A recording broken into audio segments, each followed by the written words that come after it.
Hello guys, welcome back to YouTube channel. അപ്പോൾ guys, ഇന്നത്തെ ഒരു കുഞ്ഞു വീഡിയോ ആണ് കേട്ടോ. അപ്പം എക്സാം എല്ലാവർക്കും തുടങ്ങിയെന്ന് വിചാരിക്കുന്നു. എനിക്കും എക്സാമൊക്കെ തുടങ്ങി. അപ്പോൾ ഞാൻ രാവിലെ തന്നെ എനിക്കിരുന്ന് പഠിക്കുകയാണ്.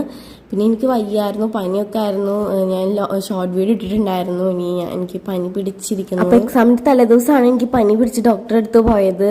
എനിക്കിപ്പോഴും കുറവൊന്നുമില്ല, നല്ല തലവേദനയാണ്.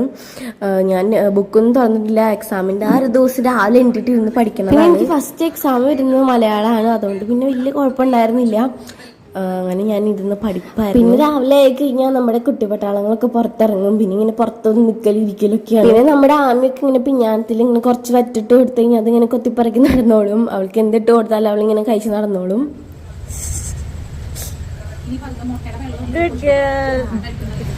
എല്ലാവർക്കും പനി, തലവേദന, കഫക്കെട്ട്, നല്ല കാറ്റ്, നല്ല മഞ്ഞ്. കുഞ്ഞാറ്റിക്കും വയ്യാത്താ. ഇവിടെ വീട്ടിലെല്ലാവർക്കും പനിയാണ് ഗൈസ്. ഇപ്പൊ മഞ്ഞയില്ലേ, അതാണ് എല്ലാവർക്കും പെട്ടെന്ന് പനി പിടിച്ച്. കുഞ്ഞാറ്റയുടെ തലവെടപ്പാക്കലാണ് രാവിലെ. പനിയായ കാരണം മുകളിൽ കയറ്റി വെച്ച് കെട്ടി 2 ദിവസമായി. ഫാൻ നല്ല മരി തുറന്നുണ്ടാവും. തോറ്റു പറഞ്ഞേ, തോറ്റു. ആമിക്ക് ഇങ്ങനെ ഒരു പ്ലേറ്റിൽ എന്തെങ്കിലും ഒക്കെ ഇട്ട് കൊടുത്താൽ മതിട്ടാ. അവളിങ്ങനെ കുത്തിപ്പറിക്കുന്ന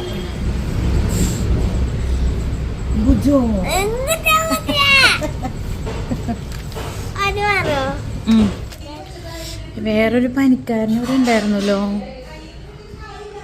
ഡേവൻ.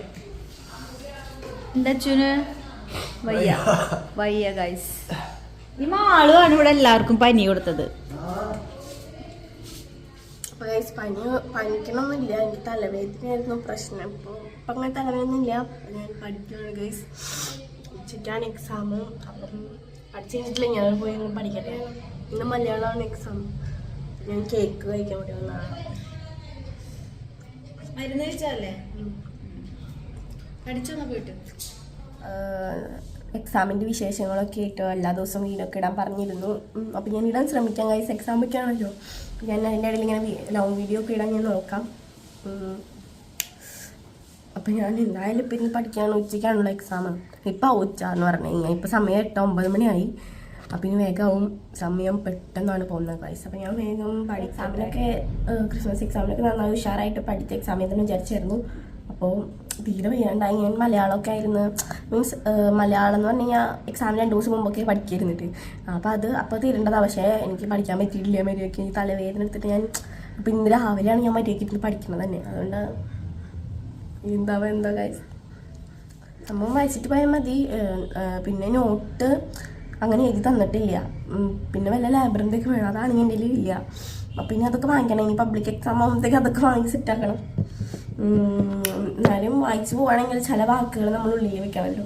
മീൻസ് അങ്ങനത്തെ വാക്കുകൾ എഴുതി തന്നെയാണ് മാർക്ക് കിട്ടുള്ളൂ. അല്ലാണ്ട് നമ്മൾ വെറുതെ കഥ എഴുതി വെക്കണ പോലെ എഴുതി വെച്ചിട്ട് കാര്യമില്ലല്ലോ. അപ്പോൾ എക്സാം കഴിഞ്ഞിട്ട് എങ്ങനെയുണ്ട് എക്സാം എന്ന് ഞാൻ പറയാം. അപ്പോൾ നിങ്ങൾ നിങ്ങളുടെ വിശേഷങ്ങളൊക്കെ കമൻറ്റ് ചെയ്യണം. അപ്പോൾ ഞാൻ പോട്ടെ. അപ്പോൾ നമുക്ക് കൊടുക്കട്ടെ. എവിടെ കൊടുത്തിട്ട് വരാം? ഞാനും കുഞ്ഞാറ്റയും കൂടെ കൊറിയർ കൊടുക്കാൻ പോവാം ഗൈസ്. അല്ലേ? മാള് ചേച്ചി അവിടെ പഠിക്കുക. ചേച്ചിക്ക് ഉച്ചക്ക് പരീക്ഷയ്ക്ക് പോകണം. അപ്പോ മാള ചേച്ചി ഇന്ന് അവിടെ പഠിക്കുക. ഇന്ന് ഉച്ചക്ക് പരീക്ഷയ്ക്ക് പോകണം. അതുകൊണ്ട് കുഞ്ഞാറ്റി ഉണ്ടാക്കിയ സാധനം ഇങ്ങനെ ഓരോ കവറുകൾ കിട്ടുമ്പോൾ അതിൻ്റെ ഉള്ളൊക്കെ സ്പോഞ്ച് നിറക്കലാണ് ഇപ്പോഴത്തെ പരിപാടി. ചെറിയ ചെറിയ തലയണ ഉണ്ടാക്കലാണ് കുഞ്ഞാറ്റിയുടെ പരിപാടി. ഇതേ സോപ്പിന്റെ ഇതില് ഞെക്കിയാൻ വീട്ടിലുള്ള ടോയുടെ ഒക്കെ പഞ്ഞി എടുക്കും അല്ലടി. കണ്ടാ നല്ല ടോയുടെ പഞ്ഞൊക്കെ എടുത്തിട്ട് ഇതുപോലെയുള്ള സാധനങ്ങളിലൊക്കെ നിറച്ച് കുഞ്ഞു കുഞ്ഞു തലവണ ഉണ്ടാക്കിയിട്ട് എന്തിനാ പറയാ എന്നിട്ട് ഇതൊന്നും അറിയില്ലട്ടാ. ഇവര് പറയുന്ന ഓരോ പേര് സ്ക്വിഷിയാ. Squishy toy ഉണ്ടാക്കൂല്ലേ? ആ അതെ, പേപ്പർ സ്ക്വിഷി ടോയ്ന്ന് അടിച്ചു കൊടുത്താല് അറിയാൻ പറ്റും. ഇത് പേപ്പർ അല്ല. ഓക്കെ, എടുക്ക്, കൊറിയർ എടുക്ക്. നമുക്കിന്ന് 3 കൊറിയർ കൊടുക്കാണ്ട് കേട്ടാ.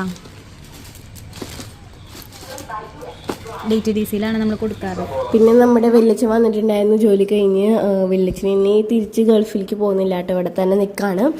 പിന്നെ വെല്ലച്ചൻ പുതിയ വണ്ടിയൊക്കെ വാങ്ങിച്ചിട്ടുണ്ട്, ഒരു ബൈക്ക് വാങ്ങിച്ചിട്ടുണ്ട്. ഇത് ഏതാ ബൈക്ക് എന്നൊന്നും എനിക്കറിയില്ല, സംഭവം കൊള്ളാം, നല്ല ബൈക്കാണ്. പിന്നെ നമുക്ക് ടാലിയുടെ ഓർഡറൊക്കെ ഇന്നും വരാറൊക്കെ ഉണ്ട് കേട്ടോ. അപ്പം കുറച്ച് ശേലും വരാറുണ്ട്. അപ്പം കുഞ്ഞാറ്റിയും അമ്മയും കൂടെ അതിൻ്റെ ഓർഡർ കൊണ്ടുകൊടുക്കാൻ പോവാണ്, കൊറിയർ അയക്കാൻ വേണ്ടിയിട്ട്. അങ്ങനെ അവർ കൊറിയർക്ക് കൊടുത്ത് വന്നപ്പോഴത്തേക്കും ഞാൻ റെഡിയായി സ്കൂളിൽ പോകാൻ വേണ്ടിയിട്ട് യൂണിഫോമൊക്കെ ഇട്ട് ഞാൻ റെഡി ആയിരിക്കുകയാണ്.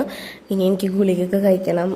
തലവേദനയുടെ ഒരു പ്രശ്നമാണ് ഇപ്പം, അത് മാത്രമേ ഒരു പ്രശ്നമുള്ളൂ. പിന്നെ നീരീച്ചേ ഉള്ളൂ, പക്ഷെ തലവേദന സഹിക്കാൻ പറ്റില്ല ഗൈസ്. അങ്ങനെ തലവേദനയുടെ ഗുളിക കഴിച്ച് ഞാൻ ഇനി പരീക്ഷയ്ക്ക് വേണ്ടി പോവുകയാണ്. ഇനി ഗുളിക കഴിക്കാന്ന് പറഞ്ഞു കഴിഞ്ഞാൽ എനിക്ക് ഭയങ്കര മടിയുള്ള ഒരു കാര്യമാണ്. എനിക്കിങ്ങനെ ഒരാൾ എടുത്ത് തരണം എന്നാലേ ഞാൻ കഴിക്കുള്ളൂ, അല്ലാണ്ട് ഞാൻ കഴിക്കില്ല. ഞാനായിട്ട് പോയി എടുത്ത് കഴിക്കാൻ ഒരു സ്വഭാവം എനിക്കില്ല. പിന്നെ മമ്മ എനിക്ക് എടുത്തു തരും.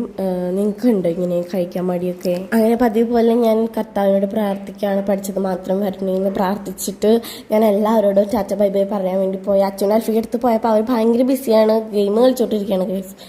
പിന്നെ ഞാൻ ഒരു 10 വട്ടമൊക്കെ പറഞ്ഞപ്പോൾ എന്നെ നോക്കി അങ്ങനെ ടാറ്റൊക്കെ തന്നു. പിന്നെ ഈ അമ്മച്ചിയുടെ അനുഗ്രഹം വാങ്ങിക്കാൻ പോകണം.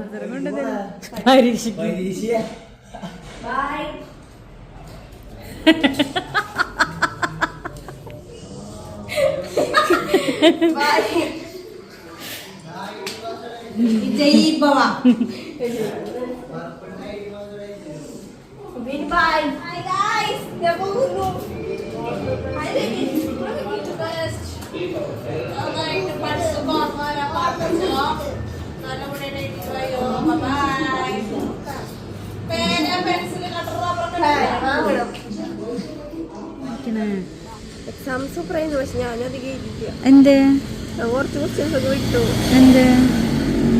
എന്ത് വിട്ട്? സമയം കിട്ടിയില്ലായിരുന്നു. എന്നിട്ട് സമയം കിട്ടാഞ്ഞ? പനിക്കുണ്ടപ്പോ? പനിയൊന്നുമില്ല, പച്ചവെള്ളമായി ഗുളിക കഴിച്ചതിന്റെ ക്ഷീണോ. പിന്നെ എനിക്ക് എങ്ങനെ ഉണ്ടായിരുന്നു എക്സാം ചോദിച്ചു കഴിഞ്ഞാൽ എക്സാമൊക്കെ കുഴപ്പമില്ല, സിമ്പിളായിരുന്നു. മലയാളം എനിക്കറിയണ ക്വസ്റ്റ്യൻസൊക്കെ തന്നെയായിരുന്നു, പക്ഷെ എനിക്ക് അങ്ങനെ ഫുള്ള് എഴുതി തീർക്കാൻ പറ്റിയില്ല. കാരണം എനിക്ക് ഒന്നാമതൊരു സുഖം ഉണ്ടായിരുന്നില്ല, ഒരു ഉഷാറ് കുറവായിരുന്നു, ഭയങ്കര ക്ഷീണമാണ് എനിക്ക്. അപ്പം ഞാനീ കിടന്ന് പതുക്കെ എഴുതി അങ്ങനെ സമയം കിട്ടിയില്ല എനിക്ക്. അപ്പോൾ അതുകൊണ്ട് കുറച്ച് ക്വസ്റ്റ്യൻസൊക്കെ ഞാൻ വിട്ട് പിന്നെ എഴുതിയിട്ടുണ്ട്, അത്യാവശ്യമൊക്കെ എന്തൊക്കെയോ എഴുതിയിട്ടുണ്ട്. അപ്പം പിന്നെ ഞങ്ങൾ വരുന്ന വഴിക്ക് അവിടെ കൺമണിയുടെ വീട്ടിൽ കയറിയിട്ടുണ്ടായിരുന്നു. കുറേ നാളെ കൺമണിക്ക് കാണണം എന്ന് പറഞ്ഞിട്ട് അവൾ ഇടയ്ക്ക് മെസ്സേജൊക്കെ അയക്കും കൺമണി. അപ്പോൾ ഞങ്ങൾ വെറുതെ അവിടെ വീട്ടിലൊക്കെ. പിന്നെ നമ്മുടെ വാവ ചേച്ചി ഒരു നേഴ്സാണ് ഗൈസ്. അപ്പം എനിക്ക് മൂക്കൊക്കെ അടങ്ങിയിരിക്കുന്നു. അപ്പോൾ എന്നെ മൂക്കിനകത്ത് എന്നെ പിടിച്ച് കിടത്തി മൂക്കിനകത്ത് മരുന്ന് വെച്ച് തരായിരുന്നു. പിന്നെ കുറച്ച് നേരം അവിടെ ഇരുന്നുള്ളൂ. അങ്ങനെ നമ്മൾ വീട്ടിലേക്ക് വന്നു. കാരണം എക്സാമാണ്, ഇംഗ്ലീഷ് എക്സാം ആണല്ലോ, അതുകൊണ്ട് വേഗം വീട്ടിലേക്ക് വന്നു. അപ്പോൾ നമ്മുടെ കുട്ടികളൊക്കെ കാത്ത് നിൽക്കുന്നുണ്ടായിരുന്നു. പിന്നെ വെള്ളിയേച്ചി ഇങ്ങനെ ഉണ്ണീനെ എടുത്ത് നടക്കൂട്ടോ, കുഞ്ഞാറ്റ അങ്ങനെ കുഞ്ഞാമ്മിനെ എടുത്ത് നടക്കൂട്ടോ. പിന്നെ കുഞ്ഞാമ്മിക്കാണെങ്കിൽ ഭയങ്കര ഇഷ്ടമാണ് ഇവളെ എടുക്കണത്. അപ്പോൾ ഞാൻ എടുത്തപ്പോൾ കരച്ചിലായിരുന്നു കുഞ്ഞാറ്റയുടെ അടുത്തേക്ക് പോകാൻ വേണ്ടി. പ്രത്യേകിച്ച് എക്സാമിന് അങ്ങനെ വിശേഷങ്ങളൊന്നുമില്ല, പഠിപ്പ് തന്നെയാണ്. അപ്പോൾ ഇനി അടുത്ത വീഡിയോയിൽ ഞാൻ കാണാം. ഇനിയും പുതിയ പുതിയ വിശേഷങ്ങളൊക്കെ ആയിരിക്കും വരുന്നതായിരിക്കും. അപ്പോൾ ടാറ്റ. അപ്പോൾ എല്ലാവരും ഒന്ന് പഠിക്കുക. പിന്നെ എക്സാമിൻ്റെ വിശേഷങ്ങൾ കമൻറ്റ് ചെയ്യുക. ബൈ.